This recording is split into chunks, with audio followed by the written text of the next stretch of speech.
Assalamualaikum warahmatullahi wabarakatuh. Pada video kali ini kita akan belajar makna sila keempat Pancasila dan juga makna sila kelima Pancasila. Sila keempat Pancasila berbunyi, kerakyatan yang dipimpin oleh hikmat kebijaksanaan dalam permusyawaratan perwakilan. Sila keempat Pancasila dilambangkan dengan kepala banteng.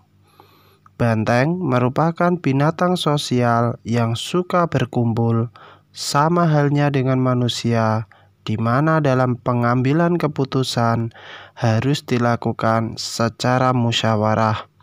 Salah satunya dengan cara berkumpul untuk mendiskusikan sesuatu. Makna sila keempat Pancasila sendiri yaitu mendahulukan kepentingan dan tujuan bersama, kemudian cinta permusyawaratan dan demokrasi, serta bijak dalam menyelesaikan masalah. Nah, bagaimanakah sikap yang sesuai dengan sila keempat Pancasila dalam kehidupan sehari-hari?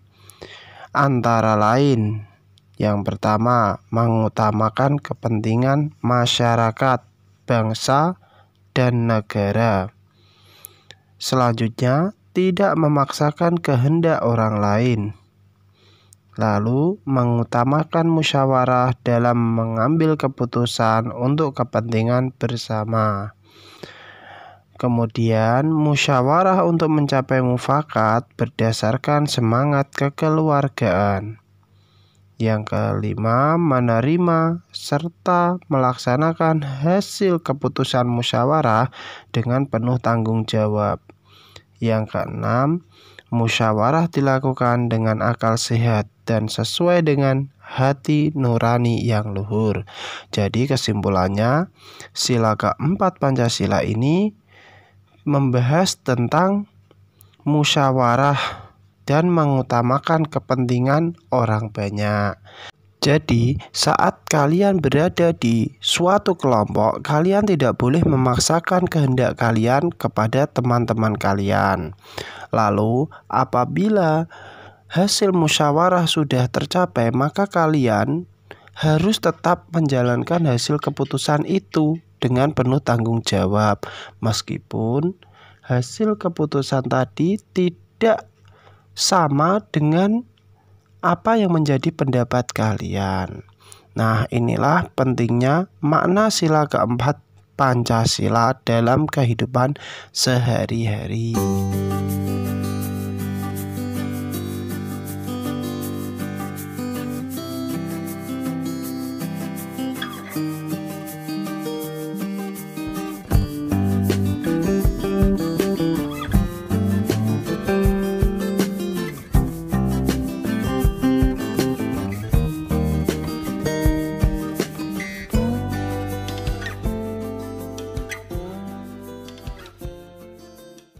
Kemudian, bunyi sila kelima Pancasila adalah keadilan sosial bagi seluruh rakyat Indonesia.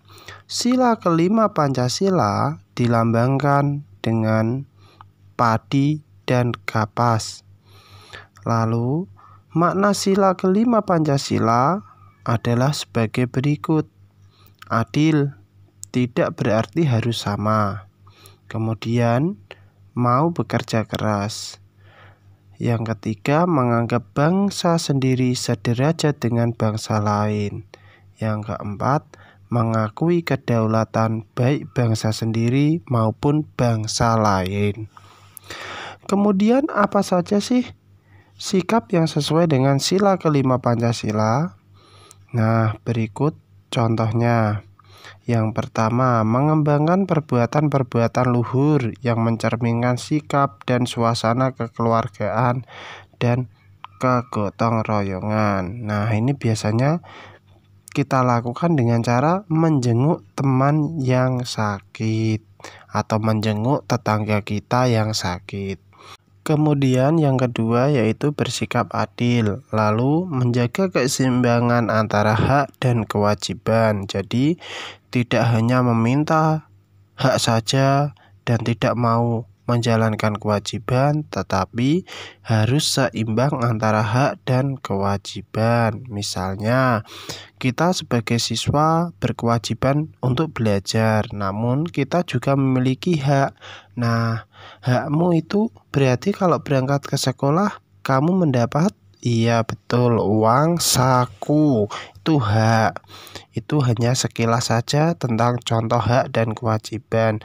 Lalu ada menghormati hak-hak orang lain. Jadi kita juga harus menghormati hak orang lain. Misalnya teman kita ingin menggunakan fasilitas yang ada di sekolah.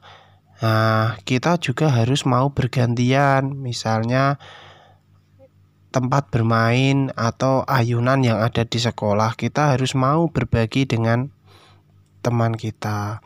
Lalu suka memberi pertolongan kepada orang lain. Kemudian menjauhi sikap pemerasan. Tidak boleh ini meminta uang. Oh, uangku habis terus nodong temannya, itu tidak boleh.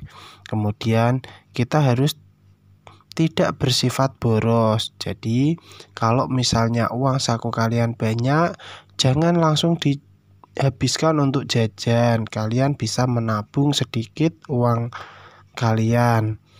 Kemudian tidak bergaya hidup mewah dan tidak melakukan perbuatan yang merugikan kepentingan orang lain. Selanjutnya, contoh penerapan sila kelima Pancasila yaitu suka bekerja keras, kemudian menghargai karya orang lain. Nah, ini yang biasanya sering ya saya perhatikan itu, oh ada temannya membuat karya ya, misalnya melukis. Oh, gambarmu kurang bagus, gambarmu warnanya kok ngene ya, jangan seperti itu, ini jelek ya. Apalagi berkata seperti itu. Kita harus menghargai sejelek apapun karya seseorang, harus kita hargai, karena menghargai sebuah karya itu sangatlah mahal ya. Bersama-sama mewujudkan kemajuan yang merata dan berkeadilan sosial. Itulah contoh-contoh sikap yang sesuai dengan sila kelima Pancasila. Nah, sekian dulu video pembelajaran untuk kali ini. Kita berjumpa lagi pada video-video pembelajaran selanjutnya. Sekian dari saya. Wassalamualaikum warahmatullahi wabarakatuh.